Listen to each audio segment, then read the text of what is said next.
ओम श्री हनुमते नमः। Shri Hanuman astrological centre, मैं पंडित दीपक भारद्वाज।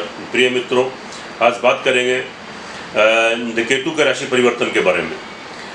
केतु भी राहु की तरह 23 सितंबर 2020 को के राशि परिवर्तन करके वृश्चिक राशि में आगामी 18 माह तो यानी 11 अप्रैल की 2022 तक तो 18 माह के लिए संचार करेंगे। और केतु भी राहु की तरह तो हमेशा वक्री चलते हैं, रेट्रोग्रेड। तो अभी धनु राशि में चल रहे हैं और 23 सितंबर को वक्री होकर वृश्चिक राशि में संचार करेंगे आगामी 18 माह के लिए। तो जानते हैं वृश्चिक लगन और वृश्चिक राशि वालों के लिए कि यह आगामी 18 माह केतु का प्रभाव कैसा रहेगा और आपके लिए 18 माह कैसे रहेंगे। पहले आप मेरे चैनल को सब्सक्राइब कर लें, बेल आइकन बटन दबाएं और इसको शेयर भी ज़रूर करें। केतु की जो स्वग्रही राशि है वह मीन राशि है और धनु तथा वृश्चिक इसकी उच्च की राशि है। क्योंकि ज्योतिषों के मतांतर के हिसाब से कुछ ज्योतिषी धनु राशि को उच्च की मानते हैं और कुछ वृश्चिक को, लेकिन केतु की दोनों ही राशि में हमेशा शुभ फल देते हैं। और इनकी नीच की राशि है वह मिथुन और वृषभ राशि कहलाती है। केतु की जहाँ बैठते हैं कि जिस भाव में, वहाँ से 5वें भाव को, 7वें भाव को और 9वें भाव को पूर्ण दृष्टि से देखते हैं। और तो अपने भाव से तीसरे, छठे और 11वें भाव में, यानी तीसरे भाव में, छठे भाव में और 11वें भाव में हमेशा शुभ फल देते हैं, लेकिन 8वें और 12वें भाव में हमेशा मतलब आपका शुभ फल देते हैं, तो वहाँ इसके शुभ फल नहीं मिलते। केतु एक रहस्यमयी ग्रह है, लेकिन यह मोक्ष का भी दाता है, मोक्ष प्रदान करता है, मोक्षदायक ग्रह है।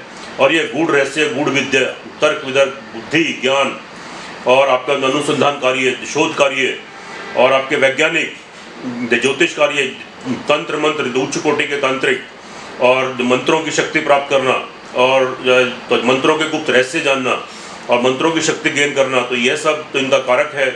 और तो जो अगर कुंडली में तो आपकी स्थिति तो आपके अनुकूल है, इसकी केतु की स्थिति आपके अनुकूल है और दशा अंतर्दशा भी आपके फेवर में चल रही है, तो ये समय तो इन सब कार्यों के लिए आपके लिए बहुत उचित है और आप इसमें बहुत कुछ तो गेन कर सकते हैं और आपको बहुत लाभ प्राप्त हो सकते हैं। और अगर आपकी केतु की स्थिति आपकी कुंडली में ठीक नहीं है तो ये केतु बहुत कष्ट देता है, बहुत दीनहीन की अवस्था में ले आता है।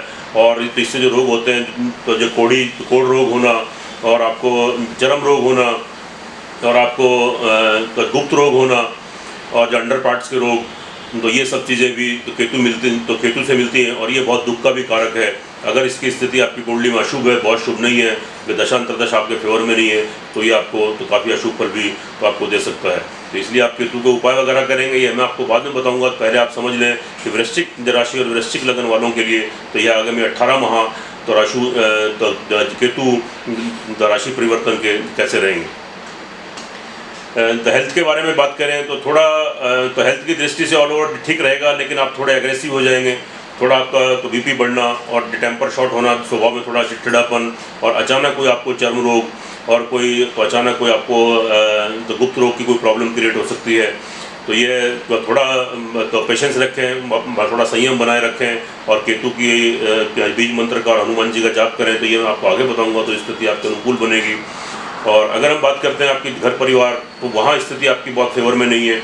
वहाँ स्थिति आपके जो आपको घर परिवार वालों से कोई नुकसान, परिवार वालों से मतभेद और उनसे डिफरेंसेस क्रिएट होना और आपका धन का अनावश्यक नुकसान, वेस्ट एक्सपेंडिचर, अचानक लॉस होना और आपका पैसे में कमी आना और आपको थोड़ा तो मानसिक आपको प्रॉब्लम, तो ये सारी चीज़ें आपके साथ क्रिएट हो सकती हैं। तो थोड़ा परिवार वालों से थोड़ा सामंजस्य बना के चलें और थोड़ा होशियारी से काम लें, थोड़ा पेशेंस रखें, या नहीं तो स्थिति तो यहाँ पर ख़राब है तो आपका समय समय पर आपका वेस्ट एक्सपेंडिचर भी हो सकता है और अचानक आपको कोई बड़ा नुकसान आप परिवार की तरफ से आपको तो झेलना पड़ सकता है। लेकिन आपका आत्मविश्वास बना रहेगा और तो आपके मित्रों को आपको सहयोग मिलेगा, तो आपके छोटे भाई बंधु उनका भी सहयोग आपको प्राप्त होगा। तो आप अपने आत्मविश्वास के बल पर और अपने मित्रों के बल पर, अपने भाई बंधुओं के बल पर आपको तरक्की के अवसर मिलेंगे, तो आप उन्नति करेंगे।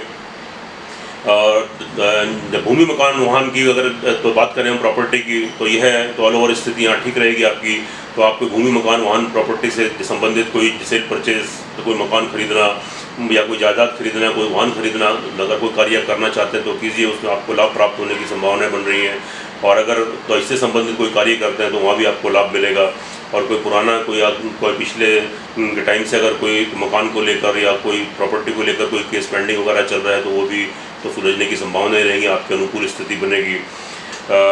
संतान पक्ष को लेके भी ऑल ओवर तो यहाँ पे स्थिति ठीक रहेगी, क्योंकि वहाँ पे जसोग्रही तो राशि उनकी है तो केतु की, तो वृश्चिक लगन वालों के लिए तो स्थिति आपके अनुकूल बनेगी। तो संतान पक्ष से आपको लाभ बेनिफिट मिलेंगे, संतान की तरफ से खुशी प्राप्त होगी, उनकी की नई नौकरी लगना या कोई विवाह शादी होना या विवाह शादी के संबंध बनना, और तो या उनका कोई तरक्की करना, या नौकरी में तरक्की, पढ़ाई में तरक्की, उन्नति, तो ये सब आपको और उनसे आपका सामंजस्य बना रहेगा, आपका तालमेल अच्छा रहेगा।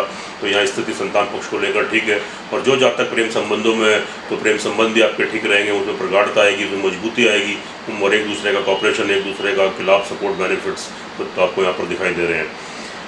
लेकिन जो नौकरी पेशे वाले लोग हैं, नौकरी वर्ग में यहाँ थोड़ी तकलीफ है। यहाँ अचानक आपकी नौकरी छूट सकती है, नई नौकरी लगने में आपको प्रॉब्लम क्रिएट हो सकती है, और जो नौकरी में उन्नति करने के बजाय आपको डिमोशन हो सकता है, अचानक नौकरी भी आपके हाथ से जा सकती है। तो ये स्थिति यहाँ अनुकूल नहीं है, तो थोड़ा संयम बनाएं, तो पेशेंस रखें, और केतु के आगे उपाय करेंगे तो जैसा मैं आपको बताऊँगा तो स्थिति आपके अनुकूल बनेगी, आपके दुष्प्रभाव में थोड़ी कमी आएगी।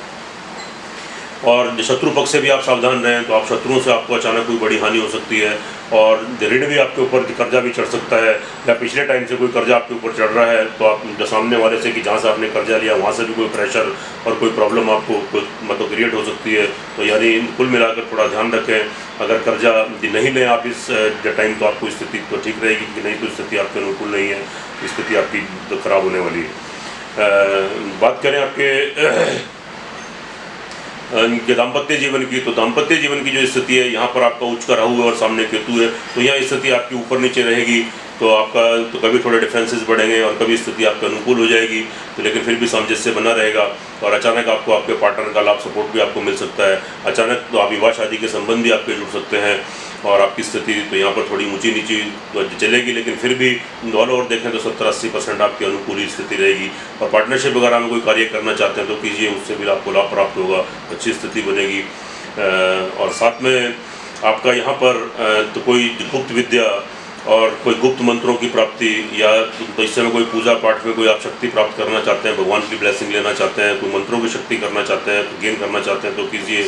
और कोई अनुसंधान कार्य में जुड़े हुए, कोई रिसर्च में हैं तो आप कीजिए, तो आपको बहुत लाभ की प्राप्ति इसमें होगी और आप इसमें उन्नति कर सकते हैं। और साथ में भाग्य आपको यहाँ पे जो 50% सपोर्ट कर रहा है, और तो जब बाकी जो आपका आत्मविश्वास आपका काम करेगा, तो आत्मविश्वास के बल पर आप कार्य करें, क्योंकि भाग्य आपको तो खाली 50% यहाँ पर साथ दे रहा है, फिर भी उन्नति के अवसर मिलेंगे। तो कार्य व्यवसाय की दृष्टि से भी ऑल ओवर स्थिति सामान्य है, तो आप एफर्ट्स करेंगे, मेहनत करेंगे तो आपको उसके लाभ प्राप्त होंगे। और साथ में अचानक आपको तो आपकी इनकम बढ़ेगी, अचानक कहीं से बड़ा धन, बड़ा लाभ आपको मिल सकता है, और अचानक से धन की प्राप्ति और कोई धन लाभ की कोई स्रोत भी आपके तो आगे बढ़ेंगे, कि जो आगामी आपको उसके बेनिफिट मिलते रहेंगे। तो लेकिन ट्रैवलिंग की दृष्टि से तो यह 18 महीने आपके ठीक नहीं है।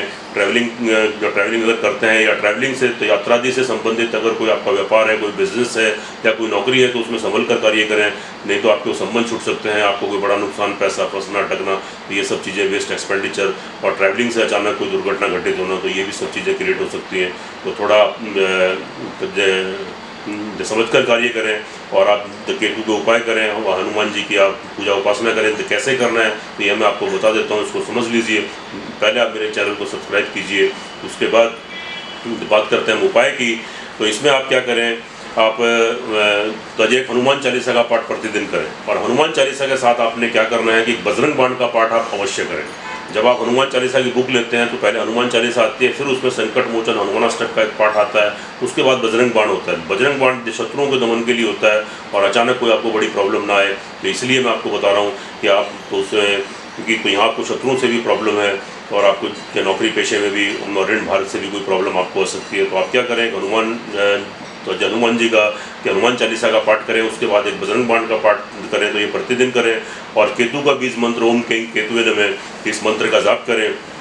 और साथ में आप तो हर मंगलवार को हनुमान जी के मंदिर में लाल बूंदी का प्रसाद चढ़ाएं, और एक मंगलवार को लाल रंग का एक झंडा और केसरी सिंदूर जो हनुमान जी को चढ़ाया जाता है, और साथ में चमेली का तेल, और साथ में लाल बूंदी का प्रसाद, तो ये सब चीज़ें एकत्र कर लें और मंगलवार को हनुमान जी के मंदिर में चढ़ाएं। और हनुमान चालीसा का वहीं पर खड़े होकर पाठ करें और हनुमान जी से क्षमा याचना करें, तो स्थिति आपके अनुकूल बनेगी। पक्षियों को आप डेली खिलाएं, 7 तरह का अनाज पिसवाएं, सिर के ऊपर 3 बार घुमाएं, पक्षियों को डालें। और काली चींटियों को तो आटा और शुगर मिलाकर एक डिब्बे में भरकर रख लीजिए, किसी भी शुगर, और डेली थोड़ा सा कहीं भी काली चींटियों के लिए डालिए, तो स्थिति आपके अनुकूल बनेगी। और ये जो भी आप जो उपाय करेंगे ये थोड़ा श्रद्धा और विश्वास से कीजिएगा, तो इसके रिजल्ट आपके अनुकूल होंगे, तो जो अनुकूल बनेंगे। और जो आपके जो केतु को कि जो आपके 20-30-40% के जो आपको तो इसके प्रतिकूल जो प्रभाव हैं, तो उसमें आपको अशुभता मिलेगी और स्थिति आपके अनुकूल बनेगी। सुखी रहें, खुश रहें, स्वस्थ रहें। जय श्री हनुमान।